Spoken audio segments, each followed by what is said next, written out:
Hey everybody, it's Leslie from Creative Sewing Centers in Lexington, Kentucky and Centerville, Ohio.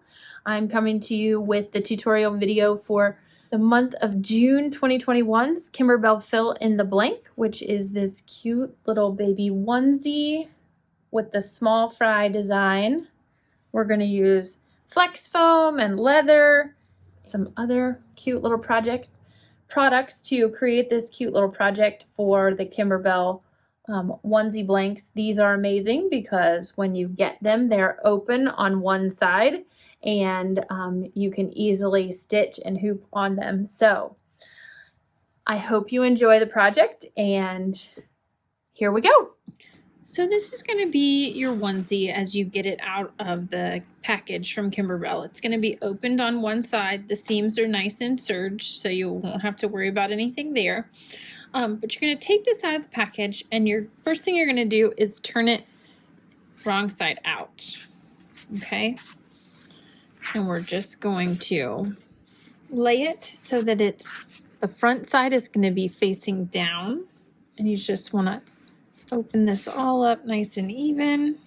If you want to touch it with a warm iron, get out any wrinkles that are there, that is perfectly fine. And then from there, you're just going to take, and I always like to kind of grab down here so the side seams stay together, and you're going to fold this over in half. You're going to make sure you line up those seams, and really important, make sure that the back side of the neck doesn't get folded down underneath there, because we're going to use that for measuring. So you want to make sure that's pulled out nice and straight. And then I just line up my necklines and my sleeves and my side seams to make sure everything is in place.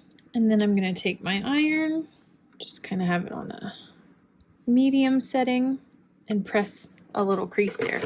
From here, we're going to take our ruler, and we're going to measure 5 inches from the top of the back side of the neck. So this is why it's important that you don't let that get tucked down inside of there. You're going to take and measure 5 inches down, and you're going to fold this, making sure that you line this edge up nice and even, and then again press just to give us that nice crease for when we're hooping. I'm just going to leave this folded, and I'm just going to set it aside for now. And then I'm going to get my hoop. This time I happen to be using the 180 by 130 metal hoop. You don't have to have a metal hoop to do this with. You can use your standard hoops. This is just really nice if you have a metal hoop.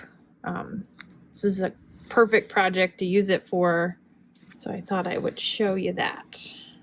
So what I'm doing is I've got a piece of sticky wash away stabilizer, and I've peeled the paper backing away from it, and I am just sticking it to the back side of the hoop. So now my stabilizer is on my hoop.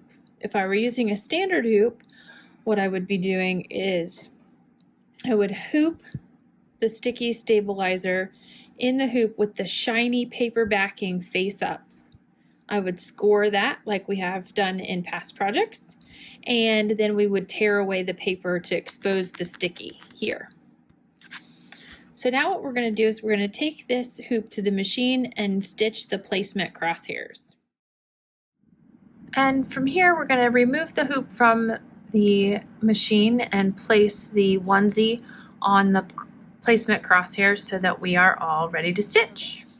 So from here, we're going to take our baby onesie and attach it to the hoop on the placement crosshairs that we created right on the stabilizer.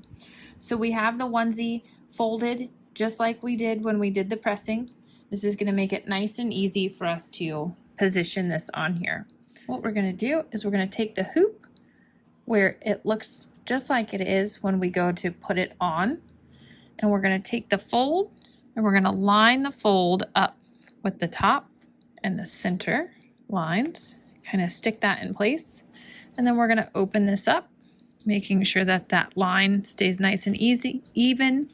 You also have registration marks on your hoop. Doesn't matter what kind of hoop it is, you have some kind of registration marks here to make sure that we're lined up nice and even. Now, it's really important if you're using a 2-part hoop that you make sure that you have the inner hoop ring put in so that you can read the numbers and the words, that they're not upside down, because that's going to adjust where your registration points hit. So super important. And then from here, you're going to take and open this up to line it up across with this registration mark and that line on your hoop. Now we're still inside out, and this is the back side. So from here, we need to now open up our onesie, make sure that that's nice and in place. If you're working with your smaller, just regular hoop that has the two parts, you're gonna just fold this all back up and over. You can put a few pins down here just to kind of keep the onesie out of the way. If you're working with your metal hoop, we have a couple options. You can do the pins.